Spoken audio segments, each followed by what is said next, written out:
queridos amigos e companheiros, né? É importante dizer, e até eu quero verificar se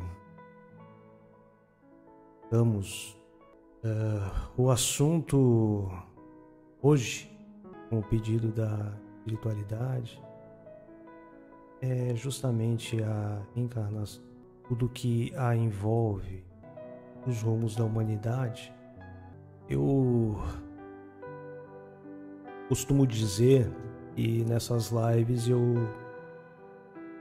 não ensino, eu venho aprender em conjunto com aqueles que estão me ouvindo, porque muitas vezes eu percebo que eu estou servindo como um instrumento daquilo que venha a ser transmitido a nós nesse encontro. Então eu sou o primeiro a perceber, eu sou o primeiro a aprender, primeiro a ouvir, e eu sinto a presença deles e dizem do lado de lá que a felicidade que nos aguarda, de acordo com nossos procedimentos, evidentemente não tem como ser descrito em línguas mortas ou vivas que percorrem a humanidade, mas que há determinados momentos em que a porta do véu de Ísis, que separava o mundo dos mortos do mundo dos vivos, dos antigos egípcios, nos é levantada e nós sentimos brisas, sentimos alguns sopros e lampejos dessa felicidade indescritível, descritível em linguagem humana, mas ela nos aguarda. Eu sempre quis isso, porque eu me sinto imensamente feliz. Muito obrigado pela oportunidade, muito obrigado pelo carinho que todos têm tido comigo, pela gentileza, pelo interesse pelas nossas palavras. Que elas possam contribuir para o nosso aperfeiçoamento e para a melhoria da nossa grande família espiritual. Meus queridos, muitas vezes eu deixo aparecer a imagem. Eu não sei bem o que vou falar a respeito das imagens que eu recebo, mas as palavras vão saindo, como provavelmente acontecerá hoje, porque existe algo ao invés de nada. Quando a gente observa essa história da fé, a gente não duvida disso. Uma coisa muito curiosa que é transmitida pelos cientistas é a quantidade de ocorrências casuais que levam ao aparecimento da vida. É muito difícil a ciência se aproximar de uma razão inteligente para a existência da vida, como que é pregado exaustivamente por todas as religiões. Tem algo por trás de tudo. Existe algo principalmente por trás da vida. Temos que acreditar que existe uma inteligência que foge completamente à nossa imaginação por trás de todos esses fenômenos, que são as complexidades irredutíveis que simplesmente exemplificam essas casualidades, entre aspas, né? Que são afirmadas pela ciência. Então, quer dizer, a existência de aminoácido é um acaso? RNA, DNA, monossacarídeos, código genético, tudo isso é obra do acaso? Onde houver vida no universo, tem que haver uma molécula que chamamos DNA. Curiosamente, a ciência dita para que tenhamos um corpo completo, igual ao nosso, basta que 2,5% do nosso DNA seja aproveitado. Ora, se eu só preciso de 2,5% de DNA para constituir um corpo igual ao meu, igual ao seu, para que os outros 97,5%? Para quê? O que a ciência me diz? O que os geneticistas me dizem? Olha, a evolução da espécie humana ainda não terminou. E à medida que nós fomos evoluindo como espécie humana, trechos mais prolongados do nosso DNA serão aproveitados, e o homem e a mulher do futuro apresentarão corpos físicos mais perfeitos nossos. Eu sei que esse assunto parece ser um pouco enfadonho, mas a ciência anda de mãos dadas com a espiritualidade. Por exemplo, em relação à imunidade, nós seremos mais resistentes a uma série de doenças que hoje nos acometem, como doenças alérgicas, as doenças parasitárias e o próprio câncer. Quando eu falo nós, o que nitidamente eu estou transmitindo àqueles que me ouvem, porque os corpos do futuro serão ocupados provavelmente por nós. Também porque a reencarnação é uma verdade. Não tem mais como recuar diante dessa verdade. Então, se nós vamos habitar corpos mais perfeitos do que nós temos hoje, os corpos do passado, até os pré-humanos, podem ter sido também habitados pelos nossos espíritos em evolução. A nossa evolução não cessou, a nossa evolução não cessará. Nós continuaremos aperfeiçoando cada vez mais. E cada vez que nós nos tornamos mais inteligentes, mais preparados, mais eficazes, nós mais felizes nos sentiremos, porque poderemos colaborar melhor com Deus no equilíbrio de seus universos. A casa do Pai tem muitas moradas. Houve, algum tempo atrás, a liberação pela CIA de uma série de documentos que eram até então secretos, segredos americanos. Parte desses documentos que foram liberados pela CIA falavam sobre extraterrestres.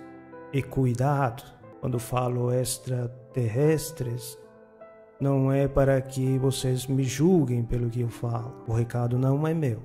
O recado não é meu. Curiosamente, o que a CIA afirma nesses documentos é que esses seres que aqui vêm não habitam nenhum planeta do nosso universo. Habitam um planeta que coexiste com a Terra, que esses seres interpenetram, ou seja, coexistem. Eles interpenetram fluidicamente pela Terra e se materializam no nosso meio. E depois retornam para o seu meio ambiente, inclusive com suas naves. Ora, isso tem alguma coisa a ver com o Espiritismo. Será que mais uma vez a ciência está se aproximando das verdades que já foram reveladas por Kardec? Os biólogos foram levados a calcular a probabilidade de 1 milhar de enzimas diferentes se aproximar de um modo ordenado até formar uma célula viva ao longo de uma evolução de muitos bilhões de anos, e na ordem de 1 para 100 elevado a 1000. São muitos e muitos milhões. O que equivale a dizer que essa chance é quase nula. Então, todas essas moléculas que foram se reunindo aleatoriamente, segundo a ciência, para construir um ser vivo, não pode ter se agrupado de uma forma aleatória, sem que haja uma inteligência por trás dessa situação toda. Então, para mim, uma coisa que já está bastante definida. Todas essas conjugações ditas casuais podem, mais cedo ou mais tarde, chegar em algum objetivo inteligente, desde que haja tempo para isso. Os nossos amigos estão dizendo lá do outro lado: olha, quando o espermatozoide do seu pai encontrou o óvulo único de sua mãe, uma equipe de geneticistas, de biólogos, de médicos e cientistas já elaboravam aquela encarnação. Estudaram exaustivamente a genética do pai e da mãe e traçaram um planejamento de grande exatidão, uma exatidão enorme para aquele espírito reencarnante. E aí uma dúvida que quando eu converso com estudantes de medicina, alguns céticos, começam a se perguntar, mas amigo, então quer dizer que na hora que meu pai e minha mãe estavam mantendo uma relação, havia um grupo de espírito dentro do quarto olhando tudo? Não! Quando o espermatozoide é lançado, ele não chega em alguns minutos até o óvulo. Ele pode demorar horas e às vezes dias, mas ele chega. As informações que nos chegam do lado de lá é que correntes de proteção, a união amorosa e sagrada se formam. E aquele momento é um momento sagrado, e mais uma vez eu me sinto extremamente preocupado com os médicos, curandeiros, farmacêuticos e etc., que se dedicam a esses assassinatos de espíritos que estão reencarnando. Nós esperamos que as religiões melhorem e que melhorem a humanidade como um todo, porque nós queremos questionamentos, nós queremos respostas diante de tudo o que estamos vendo. Quem somos? De onde viemos? Para onde estamos indo? Tanto sofrimento. Por que tanta discordância entre irmãos? Tudo o que acontece de tragédia no mundo é fruto da ignorância. Ou indo à Inglaterra, e vejam lá, diz: Deus salve o rei.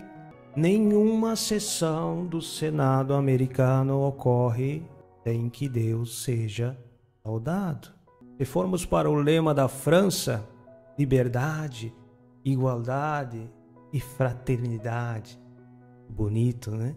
Só que estes países que mencionei atrás são 3 dos maiores fabricantes de armas do planeta. E para que tenhamos ideia, que haja o escoamento de toda a produção de armamento do mundo, existe a necessidade de 5 guerras simultâneas. Então, esse é o planeta que nós vivemos. Me perguntam constantemente desse planejamento inteligente, esse governo espiritual que está lá, se é Deus que autoriza tsunami, terremotos, enchentes e tudo mais. Qual é a resposta dos nossos amigos do lado de lá? Olha, existem 2 atmosferas no planeta Terra, interpenetrando pelo planeta, também uma atmosfera física, que é a que nós conhecemos. Ventos, marés, nuvem, chuva. Mas existe uma segunda atmosfera, que chamamos, e guardem esse nome, psicosfera. Esta segunda atmosfera, a psicosfera, ela é a soma dos pensamentos de todos os habitantes do nosso planeta.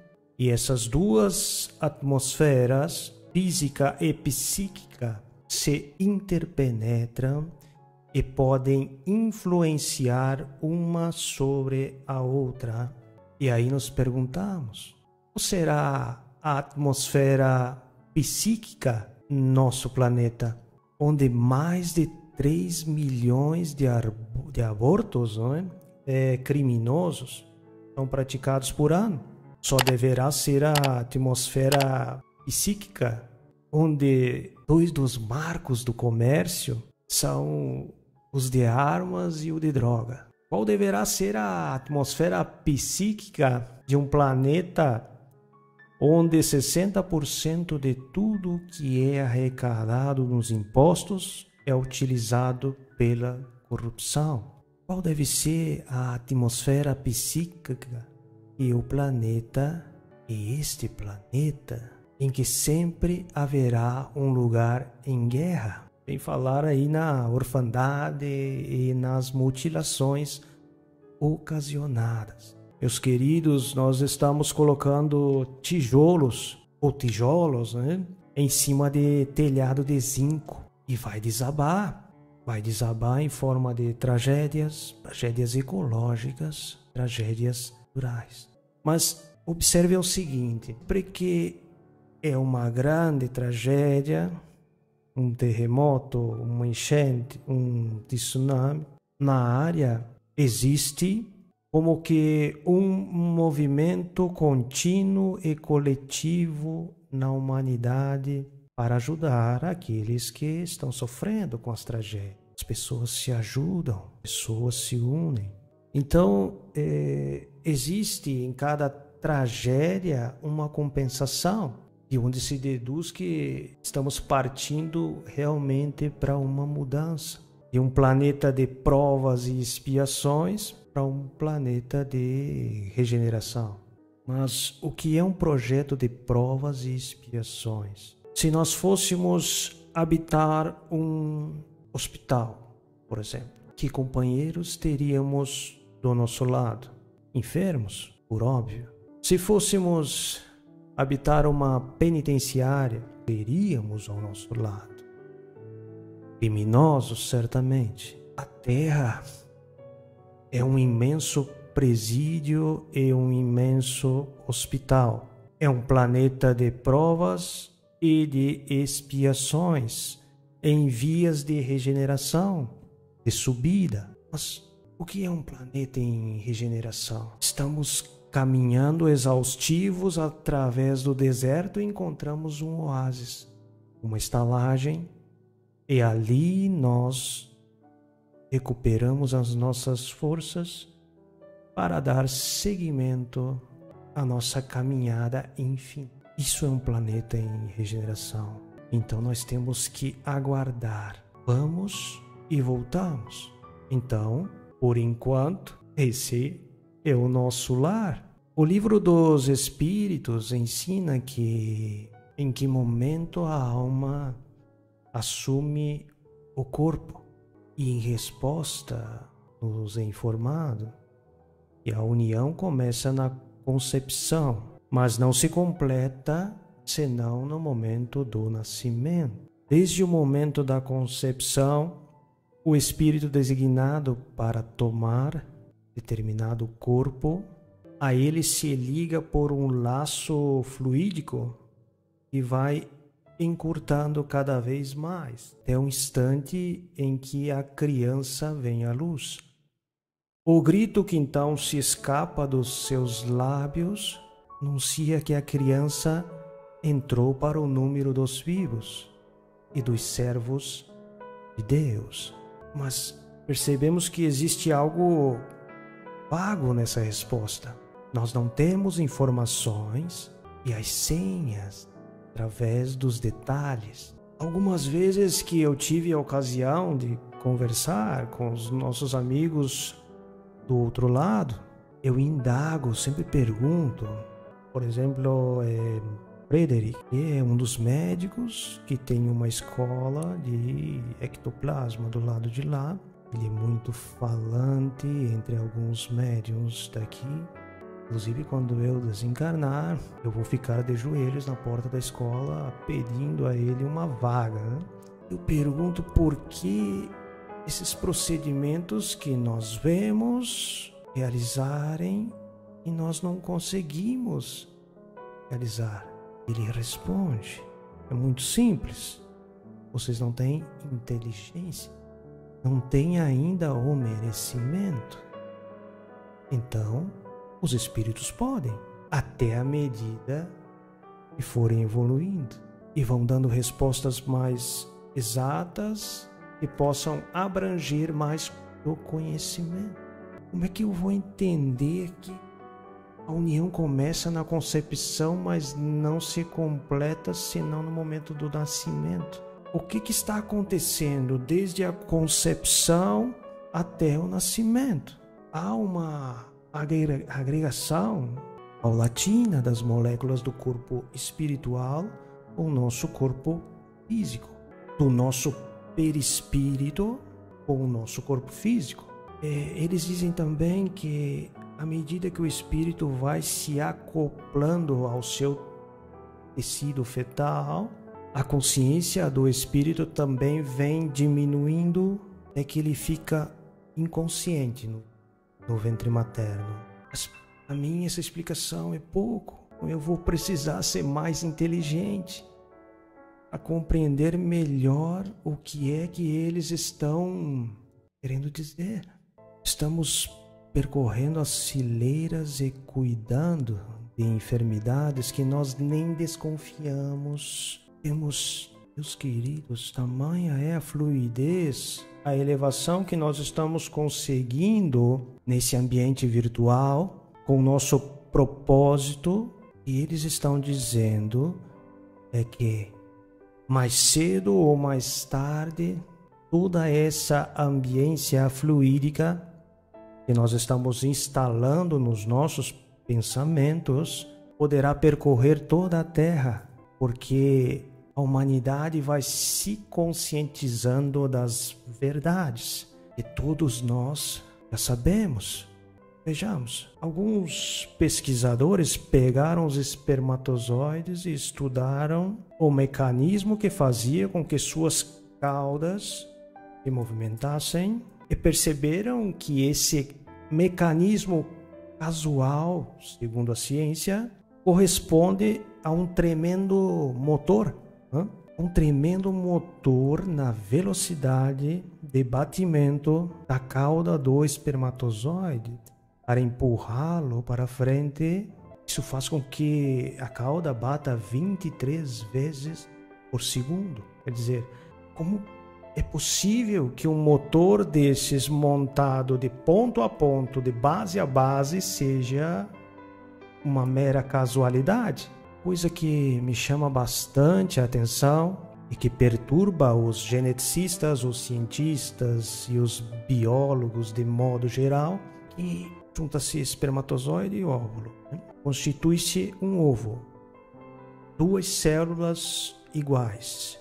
Contudo, em um determinado momento, uma dessas células absolutamente iguais à outra começa a se transformar numa célula de fígado, uma outra se transforma numa célula de osso, outra de neurônio, outra de pele, outra de pulmão, né? Vai por aí afora. Centenas de células diferentes umas das outras, partindo de células absolutamente iguais. Dizem os cientistas que o ambiente em que a célula se encontra, em torno do local em que ela está, é que estimula as células a se diferenciarem em uma direção ou em outra. Mas isso acontece com todos nós, nos ambientes em torno das nossas células, exatamente iguais, para que elas sejam empurradas numa direção e não a outras. O que leva a elas a tomar outros caminhos? Não há como você deixar de acreditar no poder de Deus, no estágio evolutivo em que nós nos encontramos. Nós aqui, eu aqui, vocês aí, existimos em uma forma de perispírito e já está sendo estudado, inclusive pela ciência, com outro nome. Chamam de campos magnéticos. Quem se interessar pelo assunto, procurem pelo estudo de Sheldrake. Sheldrake, bem como eu disse, Sheldrake, pesquisador, ele pesquisa campos morfogenéticos. Ele desenvolveu livros e trabalhos fantásticos acadêmicos, inclusive sobre esse componente energético. Ele acredita, que esse componente energético envolve também os animais de estimação e ele pode atingir grandes distâncias além da superfície do nosso corpo. Sheldrake fez algumas experiências com cães de estimação. Colocavam o cão em sua casa. Quando passava pelo pensamento, o dono ia trabalhar, obviamente. Quando passava pelo pensamento do dono, estava no momento dele retornar do seu trabalho ou de alguma outra atividade do seu lar, o cão se despertava e ficava imóvel, olhando pela janela, olhando pela porta, aguardando a chegada do dono. Existem os campos espirituais. Todo ser vivo tem. E a ciência está apontando, inclusive, com uma possibilidade de ondas, probabilidade. Como acontece com os elétrons, né? Quando eles migram em direção de algumas outras placas, essa migração, aqui está a informação mais evidente que você escutará hoje. Tem uma forma por trás disso. Tudo o que eu disse aqui. Essa era a forma que Jesus devia utilizar na recomposição dos corpos dos enfermos. Aqueles enfermos que se aproximavam dele para ser curados, né? Evidentemente, tem que ter energia envolvida nessa história. Tanto que a mulher que tocou, não simplesmente tocou nas vestes dele, ela toca nas vestes de Jesus, ele se levanta no meio da multidão, ele se voltou porque estava caminhando, né? Quem me tocou? O pessoal que estava cuidando dele. Senhor, como vamos saber quem tocou? Estamos rodeados por uma multidão. Ele responde: alguém me tocou porque eu senti virtude se desprender de mim. Uma virtude, uma energia. Quem é esse homem que até o vento e o mar lhe obedecem? Quem é este homem que até o vento e o mar lhe obedecem? Observem essas palavras. Aqueles que acreditam em mim farão as mesmas obras que eu faço e outras maiores ainda. Ora, queridos, imaginem o que um médico não fará quando ele tiver acesso a todas as energias que Jesus dominava em seu tempo. Teremos muito em breve, de forma institucionalizada, uma medicina mediúnica que, além de ver os corpos dos pacientes por transparência, penetra pelo corpo, vê os órgãos por dentro e opera através de seus mentores que os acompanham. É uma infinita quantidade de informações precisas. Isso nos deixa atordoados. Paciência, calma, estamos evoluindo.